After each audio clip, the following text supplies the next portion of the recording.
তোমার জন্য তো আল্লাহ নবী একটা বিয়ের পাত্র পাঠাইছে আমার কাছে পত্র দিয়া, এখন পাত্রটা দেখবা কিনা? কিন্তু আমি পাত্রটাকে চিনি, একেবারে কালো, একেবারে কুশ্রী, একেবারে ঠোঁট দুটি মোটা, কিন্তু সম্পদ নাই, ঘর নাই, বাড়ি নাই, সব সময় আল্লাহ নবীর দরবারে পড়ে থাকে।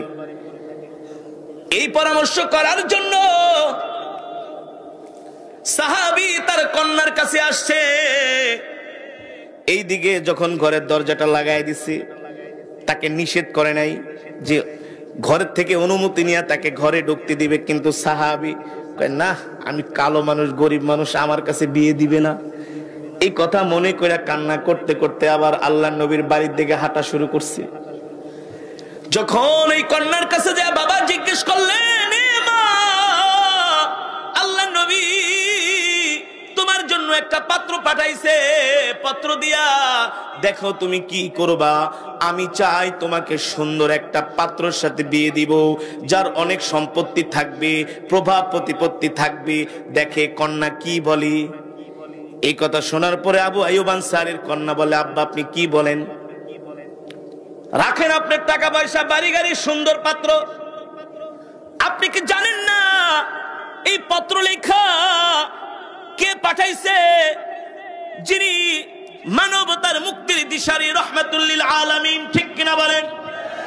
দো জাহানের বাদশা আল্লাহ নবীর পত্র, আল্লাহ নবীর পাত্রের কাছে আমাকে বিয়ে না দেওয়া, তাকে ফিরায় দেওয়া মানে আল্লাহ নবীর পত্রকে একটু অপমান বলবো না, মানে ভালো না চোখে দেখা। আব্বা এটা হয় না কি? কি বলেন না বলেন? আপনি যুবককে ডাক দেন, আমি শুধু তার সাথে বিবাহ বন্ধনে বসবো না, আমি তার খেদমত করতে আমি আমার জীবনটাই কোরবান করে দিব। আমি তার খেদমত করতে করতে আমার জীবনটাই কোরবান করে দিব। আব্বা জান, কখনো এই বিয়ের প্রস্তাব ফিরানো যাবে না। এই বিয়ের প্রস্তাব ফিরায় দিলে আল্লাহ নবী কষ্ট পাবে, আর আল্লাহ নবী কষ্ট পাবে, এটা আমি হতেই দিতে পারি।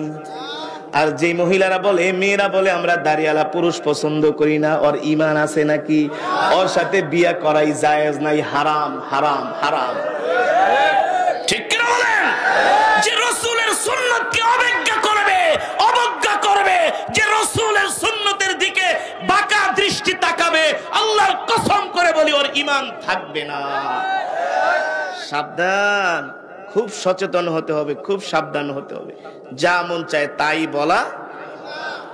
এবার সাহাবী ঘরের দরজা খুলে ডাক দেয়, তালিয়া।